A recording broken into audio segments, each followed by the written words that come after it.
Well, Fab friends, today started with a bang and ended even bigger. That's right, we got a Ranger weapon. Oh my God! Okay, it's happening. Everybody stay calm. What's the procedure, everyone? What's the procedure? Stay calm! Wait. Everybody calm down! Day 3 spoilers coming at you.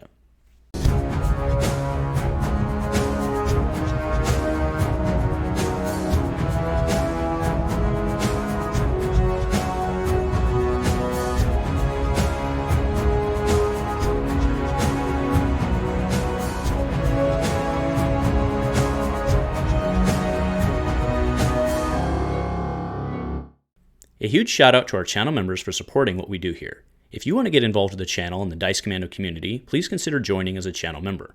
Remember, these videos are only possible with your support. You can show that support with a like, a subscribe, and by leaving us a comment and sharing your feedback. Community first, and go Commando. Hey there, Flesh and Blood folks. Welcome back to Dice Commando and Go Again, a fabulous cast for continued coverage of Spoiler Week. That's right, doing our Day 3 recap. Man, today was a doozy, and I'm not just saying that for like hype for the video. Today opened with a bang, ended with a bang. Man, I am actually some of the cards I saw before I went to bed last night actually on day 3, but man, that's freaking great day. So these content creators here did a great job today as well. There was I don't know if they were all good in the traditional sense of like movie, but like there was some pretty funny ones, and Red Zone knocked his out of the park today. Make sure to give those a check out because they put the work in and they absolutely deserve it. Kugane actually did a really good job with his as well. Very well done all around the creator O-sphere. So nicely done, folks. All right, so what we're going to do tonight is like I've been doing. I want 1 minute per, except there's 2, well, technically 3 cards, but two of them are a set that I want an extra minute on. So 12 cards today. So we'll see if we can go for, plus the intro, we'll see if we can go for 14 minutes because I want a little extra to talk about those two. So before we get started tonight, do remind everybody tonight's cast is sponsored by FabDB. Again, always our best source as Flesh and Blood players to do decks and everything online. I'm also I'm a premium member, which I have been for a while now, and a lot of the extra features that are available there are really, really great. Actually, I can't even imagine not having them on my fingertips, right? But at the very least, being able, and this is not a premium thing, but being able to go in and use your deck, export it to Felt Table or TTS, absolutely love it. So thank you, FabDB, for being a great resource for all of us. So, all right, going into this, so I woke up in the morning and I saw the Ninja spoilers, but we're, of course, talking Dreadbore first, right? Last in, first out, baby. This is absolutely freaking amazing. Any Ranger can use this, but obviously you guys know I'm an Azalea guy, so that's where my head's going to go right away.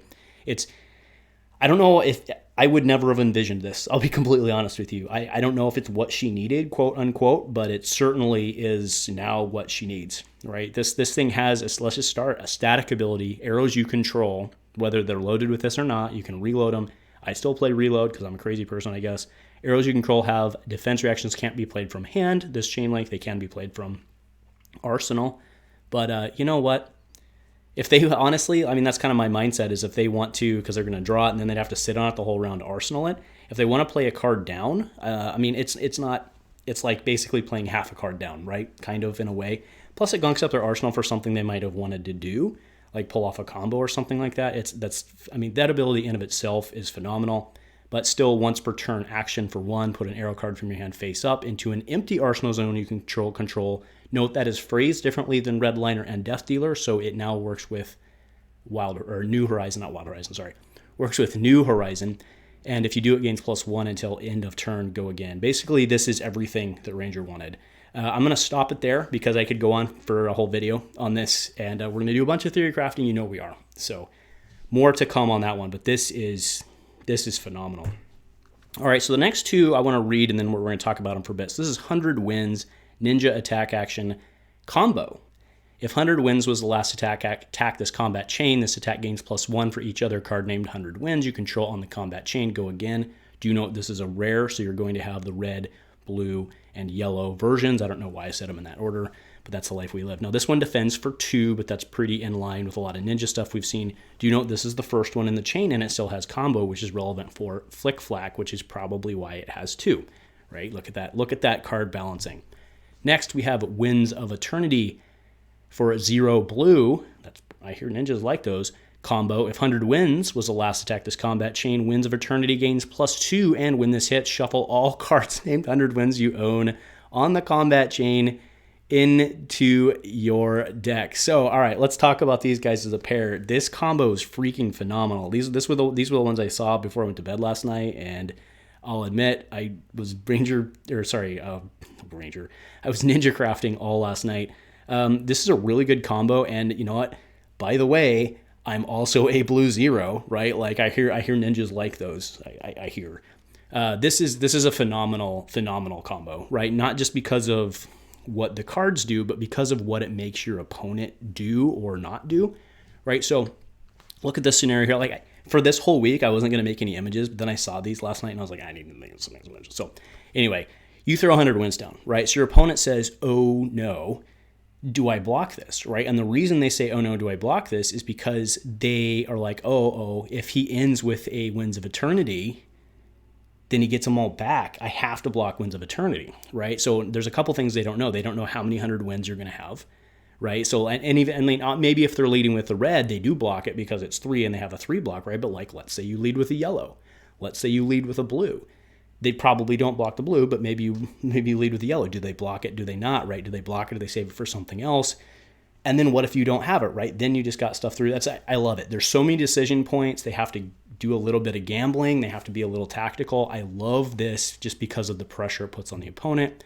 And then, of course, the chain itself, I think, is pretty explanatory. Everybody can read that and get it.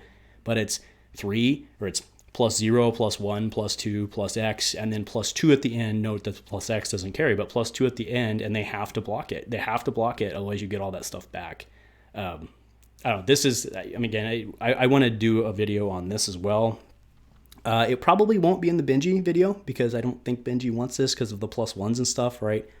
But man, this is quite the combo. You pair this with the Soul Bead combo, which I like, and like you got a deck right there. So all right, now next card up is Oath of Steel. So this is a warrior action, Majestic. For 0, whenever you attack with a weapon this turn, put a +1 counter on it. At the beginning of your end phase, remove all +1 counters from weapons you control. Go again. I don't think this card's good, right? And the reason is that you're not really going to Dawnblade it. It's the one it works with best is like Illumina, right? So you're thinking like Boltyn Saber, something like that, right? That's the one you'd want to use it on. The problem is the Boltyn Sabers combo is so card intensive to pull off because you're usually trying to double Lumina, right?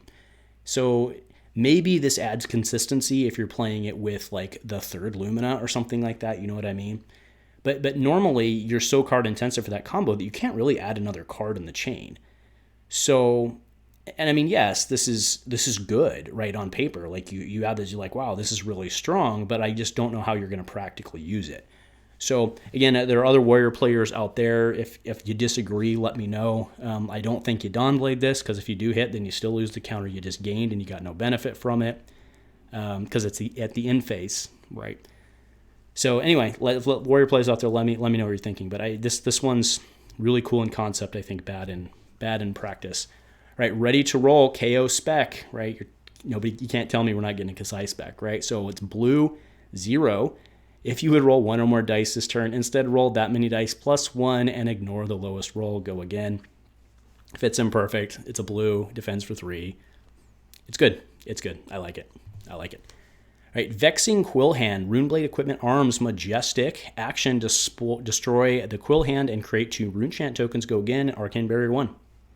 Seems legit, right? If you don't have a Grasp, I don't have a Grasp. You don't want to drop like $180, $200 for a Grasp. Seems pretty legit. So not a bad deal. All right, the next 2 were spoiled by Matt Rogers. So we have the Signal Jammer, and the one after that, what is it again, is Dissolution Sphere, right? So these are both Met cards. So Signal Jammer enters the arena with a Steam counter on it. At the beginning of your action phase, destroy it unless you remove a Steam counter from it. Each hero can't play more than 1 non-attack action card each turn. So this one's a blue 0. Not horrible since you can slam it down for free. It's a little bit of a play around, so you would put it in, it would go into their turn, then you would remove a Steam counter and it would last again, right? So last night we were talking about on the Discord and we're like, oh, this doesn't, it's only in for 1 turn. Someone pointed out, well, technically it's in for 2 of their turns because you play it and then you remove the Steam counter at the beginning, right? So fair enough. Thank you, Cold Pizza, for calling us out on that. Thank you, Steven.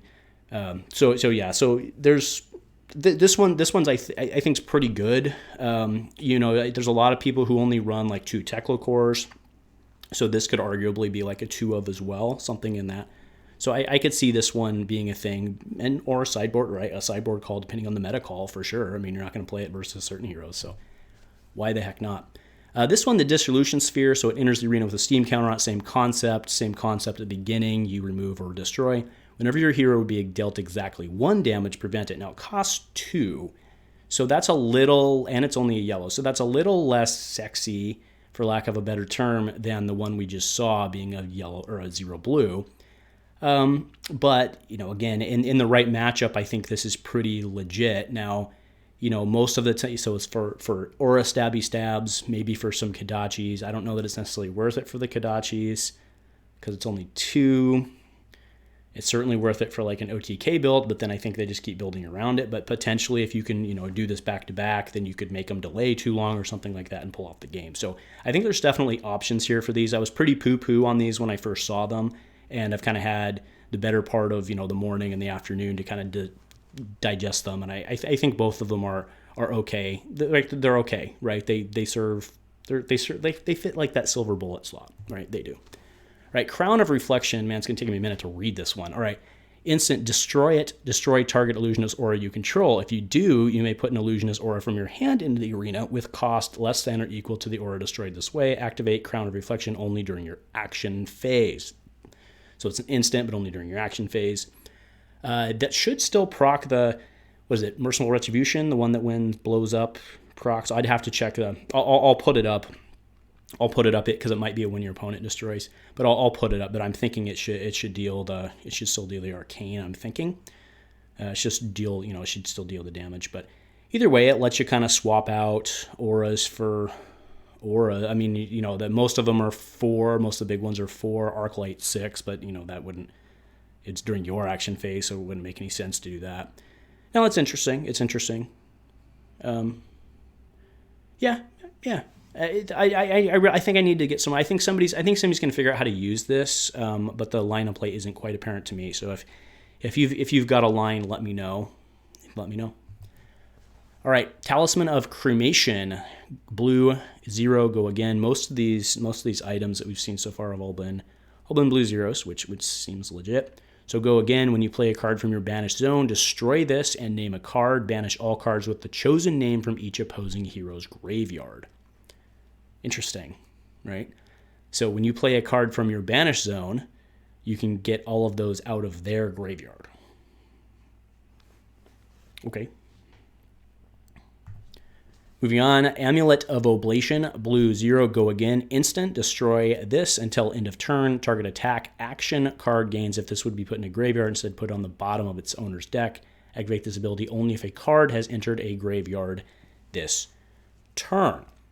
And remember, destroying it and putting it in the graveyard does not qualify for using it because you would have had to hit the instant. So, you can basically get something big back. There are use cases in which I can see. I mean, I think that's a pretty solid theme for a pretty solid statement for most of these items that we've seen through the set. We've seen a number of them. I don't remember exactly how many so far, but they're pretty niche use case type stuff. But that's not a bad thing, right? I think they're trying. I think in general they're trying to build out some unique support for some obscure type things. There are certainly decks in which, we don't need to break down the huge theory on this, but there are decks that would want stuff back. The restriction on having it go to the graveyard is interesting. And do note it goes on the bottom of the deck instead of the top, right? So there's no like brute trickiness. Brute would be a great one to use this on, although I guess Levia banishes and stuff, but you get it. All right, Healing Potion. This one I think is pretty decent. Like I could see people using this one for sure. Blue 0 again, action, destroy it, gain 2 health, go again. Note it does not have go again when you put it in. I was mentioning in the Discord today, this one's pretty much on curve with Sigil of Solace in that it does one more, but you can't just instant it, you have to get it in the arena. So is an action point worth 1 health, right? That's the question there.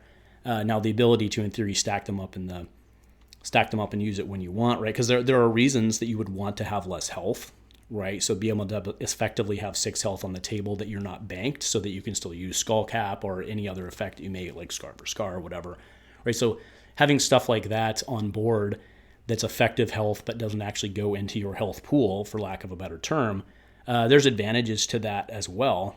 The question is it worth the action points? I honestly don't know.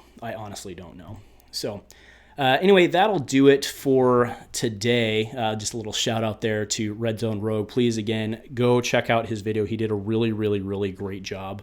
I want to make sure that he gets the shout out for that. So anyway, and you know what, shout out to all these guys here. There was some really good stuff today. So anyway, folks, that'll do it for today. I just want to remind everybody again, if today made up your mind, you're going to buy some, this was the day.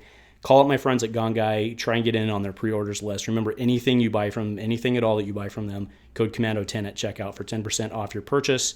Again, I get no kickback from that, just supports my LGS, saves you guys a little bit of money. And then let's not forget Travis over at Fab Foundry. Once everything's cracked and all the pack wrappers have hit the floor and you're missing some stuff and you want to go fill some stuff out, or if you're just looking to fill some stuff out because, it's just a supplemental set, head on over to Fab Foundry, use the link below, and anything you buy, I get a little kickback from that as long as you use that link, and much appreciated. So anyway, folks, that'll do it for day 3. Wow, lots of stuff going on for day 3, but what a day. So one more day left. There's only 4 days this week. I got another set of cards coming tomorrow. I'm sure they're going to start hitting here real soon. So anyway, folks, thank you very much for joining. Let me know what you're thinking. What did I get right? What did I get wrong? What am I missing? Nothing else, folks. I pointed way too early. Go Commando.